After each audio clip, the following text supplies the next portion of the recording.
जय श्री राम। दोस्तों, हम सभी जानते हैं कि भगवान परशुराम को भगवान विष्णु का छठा अवतार माना जाता है। जब भगवान परशुराम धरती पर थे तब भी रावण के अत्याचार चरम पर थे। फिर परशुराम ने रावण का वध क्यों नहीं किया? इसके लिए विष्णु जी को अपना दूसरा अवतार क्यों लेना पड़ा? अगर आप इस रहस्य को जानना चाहते हैं तो वीडियो को अंत तक देखें। दोस्तों, आपको बता दें कि धरती पर हर अवतार का अपना उद्देश्य होता है। परशुराम जी की अवतार का उद्देश्य भगवान राम के उद्देश्य से अलग था। हनुमान जी अकेले ही रावण का वध कर सकते थे, लेकिन इससे भगवान राम के अवतार का उद्देश्य पूरा नहीं होता। भगवान राम मानव समाज के सामने एक आदर्श उदाहरण प्रस्तुत करना चाहते थे कि परिस्थितियाँ कितनी भी विपरीत क्यों ना हो, अगर आप धैर्य से काम लेंगे तो जीत आपकी ही होगी। भगवान राम ने मानव समाज को यह भी सीख दी कि चाहे आपके साथ कितना भी अन्याय क्यों ना हो रहा हो, हमें अपनी मर्यादा कभी नहीं भूलनी चाहिए। इसलिए भगवान राम को मर्यादा पुरुषोत्तम भी कहा जाता है।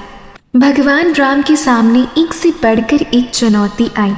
राजा बनने से पहले ही उन्हें राज्य से बाहर जंगल भेज दिया गया।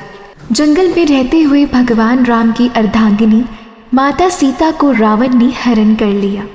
इस विषम परिस्थिति में भी राम जी ने अपने राज्य से कोई सहायता नहीं मांगी। उन्होंने जंगल में ही वानरों की सहायता से अपनी नई सेना बनाई। उसी सेना की सहायता से प्रभु श्री राम ने सागर पर सेतु का निर्माण किया, जिसे राम सेतु के नाम से जाना जाता है। धार्मिक विद्वानों का मानना है कि रावण पहले से ही ये जानता था कि राम स्वयं नारायण है। वो युद्ध में कभी भी राम को पराजित नहीं कर पाएगा, क्योंकि युद्ध के समय रावण ने भी पत्थर पर श्री राम लिखकर इसका परीक्षण किया था और पत्थर पानी पर तैर गया था। इससे रावण समझ चुका था कि राम कोई साधारण मानव नहीं है। लेकिन रावण ने सोचा कि अगर नारायण के हाथों हमारा वध भी हो जाता है तो भी हमें मुक्ति मिल जाएगी। इसलिए रावण ने जानबूझकर अपने पूरे परिवार का इस युद्ध में वध करवा दिया।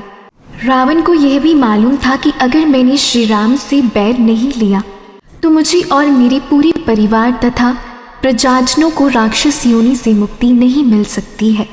उसने श्री राम से युद्ध अपने और अपने पूरे परिवार तथा प्रजाजनों के राक्षस योनि से मुक्ति के लिए किया था।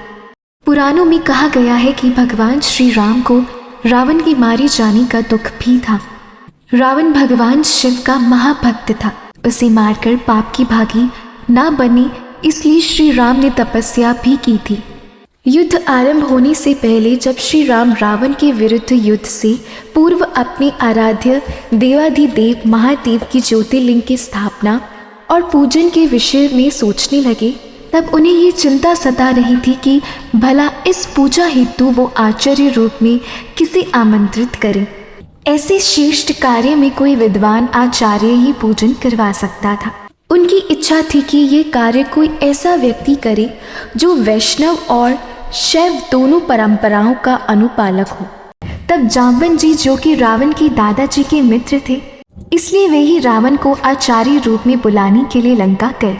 अपने दादा के मित्र के निवेदन को रावण ठुकरा नहीं सका और रावण सहर्षि आचार्य बनने के लिए तैयार हो गया।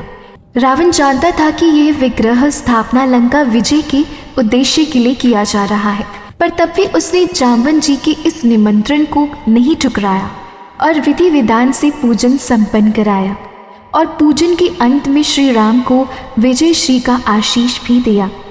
दोस्तों, इस कहानी में यही बताया गया है कि रावण में चाहे लाख बुराई थी, लेकिन वो एक प्रकांड विद्वान हुए महादेव का सबसे बड़ा भक्त भी था। अगर आप सनातन धर्म से जुड़े फैक्ट्स जानना चाहते हैं तो वीडियो को लाइक और चैनल को सब्सक्राइब जरूर करें। तो प्रेम से कहिए जय सिया राम।